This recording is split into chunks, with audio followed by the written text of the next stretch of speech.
I saw Reality Works on the side and I was like, oh, it's gonna be something good. I'm Denisa Espinosa. I'm the vet science instructor, and this is my teaching partner. I'm Melissa Barnett. I teach the animal science classes. This is our first year. We just opened TECC West in August. We have 2 career centers, and agriculture is only offered at this one.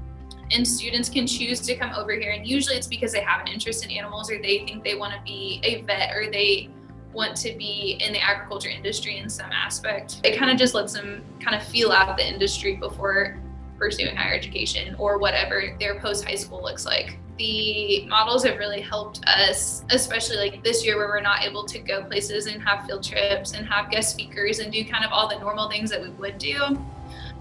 We're still able to get the kids a lot of hands-on experience as they go through our pathways, and then it's going to prepare them a lot more whenever they're actually in the practicum course, because with the practicum classes, either in animal science or in the vet med, they go out and they get an internship. And so we're trying to give them as much opportunity and experience and just getting their hands on things, getting to visually see things as possible before we send them out into the industry. I think we have almost all of your animal models, and we've used the animal models more than a handful of times, and the students have really gotten familiar with them. It was really fun for them to be able to, instead of just learning about the muscular system and labeling the diagram in their notebooks, they actually got to like do some research and do some problem solving with each other, trying to figure out, is this a deep muscle or a superficial muscle? Is this actually the right muscle that I'm looking for? But we've utilized them quite often, and the students always have such a great time. The first time that we used them and they realized that they opened up and that they had organs and things in them, it was like a scavenger hunt puzzle day. They were so excited to be trying to put them back together in the right way, and it was such a great way for them to kind of learn without even knowing that they were learning. And they really have thrived learning with them. We really do love using them to give our students some hands-on practices. We try to have live animals in our classes when we can, but obviously we're not going to want to put little sticky notes all over a dog, a real dog, to label all of the muscles. And so we love how the animal models especially are able to kind of have a skin deep look and then a deeper look into the anatomy. So we're not just always coloring diagrams and labeling stuff in our notebooks or online, but they're actually being able to manipulate something, which is awesome.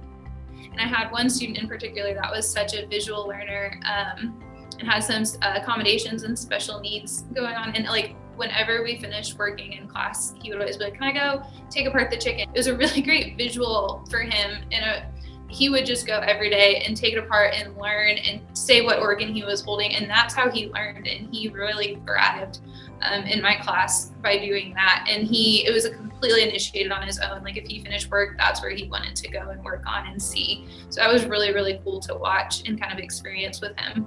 We also have the AI simulator as well. And we also have the cattle injection simulator. And we used that so much last semester. Our kids learned to halter on it. We haven't done injections with it yet, but I'm super excited to do injections with my vet med students on the cow this year. We did ear tagging on it. And when we found out that all the ears were like replaceable, we were so excited. Usually we were using like just pieces of leather for them to ear tag, but they kept like looking over to the cow. They were like, are we gonna ear tag the cow, or is she just gonna like talk about it? And I was like, okay, like each one of you, here's an ear tagger and here's some ear tags, like we're gonna figure it out. We used our injection cow a lot last semester. We love him. Obviously, if we could have dogs and cows in the classroom every day, we could, and we do, and we can. But I would not want to subject some poor cow to be haltered 50 times, halters put upside down, and have slip knots being tied all the time. It's being able to have it be a little bit more realistic in terms that we're using the properly sized halter for this animal. And we're not just like practicing haltering on a stuffed dog with a sheep halter. We're actually practicing on a relatively life-sized head of cattle with an actual cattle halter. So you get to see really how much slack in the rope do you have? How much room do you actually have to make your slip rope or your slip knot? And then like Ms. Espinosa said, to not, like we do bring my horses in the classroom, or well, we bring my horses to the pens outside. Having the students practice on the models first of like haltering, especially like on the cow head that does the injections and the ear tagging, it really saves my horses kind of the frustration or the, just the fumbling as students start to figure out like, how do you put the halter on, or how do we slide it over the nose, or, as they juggle it up on their nose or around their ears, whatever. It's so whenever they do get the chance to have the hands-on experience, it's a little more like meaningful. They can go in there and work with the horses because they're confident already working on the models. When we do have live animals here, like Melissa said, it makes it a lot more comfortable for them. They don't feel like it's something they've never done before. They feel a lot more like secure in their knowledge and are able to then, I think, get more out of those experiences when we are able to have live animals. I actually had no idea when we got them that they came with curriculum. I was just thrilled about the models.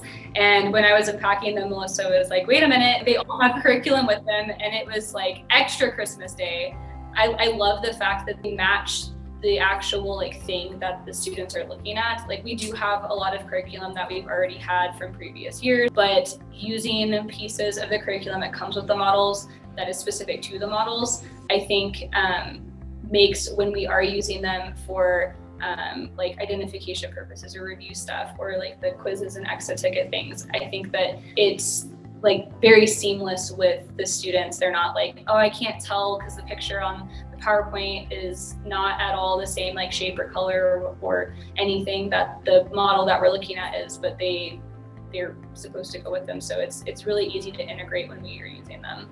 But we use them kind of as the notes, go through that, talk about it, and then we have the the models that we take apart as we go, so we can say like, here's where everything is in the animal, and then there's some like worksheets and quizzes that I let them do after just to kind of review and refresh, and always leave the models out for them to go through and put things together while they're showing the direction that food moves through the rumen and the rumination process. Like those have been really, really beneficial for the ruminant going along with the cattle, goat, and sheep digestion.